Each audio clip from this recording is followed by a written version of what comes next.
আজকে বানাবো আমি তেল কই।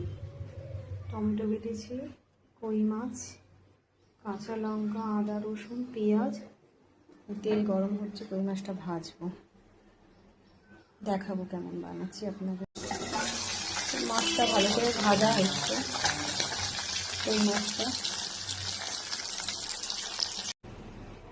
কালো জিরে দেবো একটু, অনেকটা দূরে হয়ে যাচ্ছে, পরে পেঁয়াজগুলো দেবো, ভাজা ভাজা হবে। ভাজা ভাজা হলে তারপর আমি মশলাটা দেবো, একটু আদা রসুন দেবো, পেঁয়াজটাকে ভাজা হোক ভালো করে। আদা রসুন পেস্ট দিচ্ছি, পেস্ট ভালো ভেজে নিয়েছি।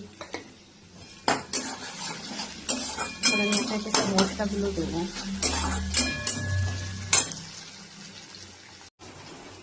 এই যে মশলা, বেশি মশলা না, লঙ্কা গুঁড়ো, হলুদ গুঁড়ো, নুন আর জিরে গুঁড়ো, এই বেসিক মশলাতেই রান্নাটা হবে।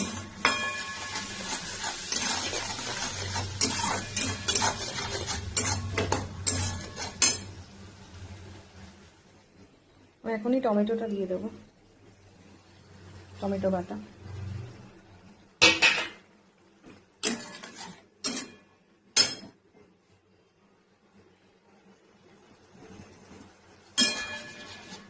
ভালো করে কষতে হবে।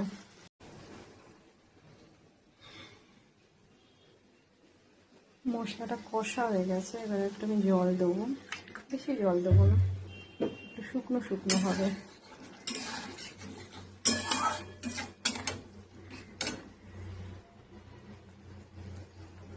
আর একটু দিই।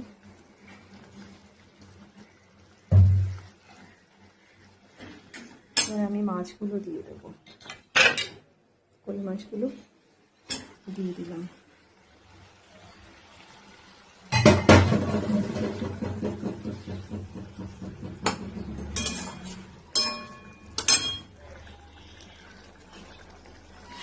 একটু কাঁচা লঙ্কা ছিঁড়ে দেবো।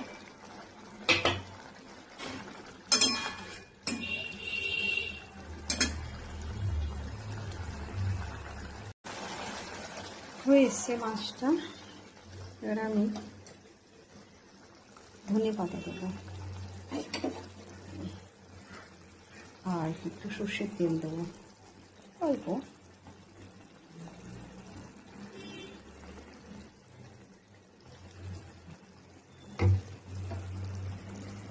ফাইনালি আমার কই মাছ তেল কই রেডি। আপনারা এরকম করে দেখতে পারেন, একদম সিম্পল, ভালোও লাগবে খেতে গরম ভাতের সঙ্গে। টাটা।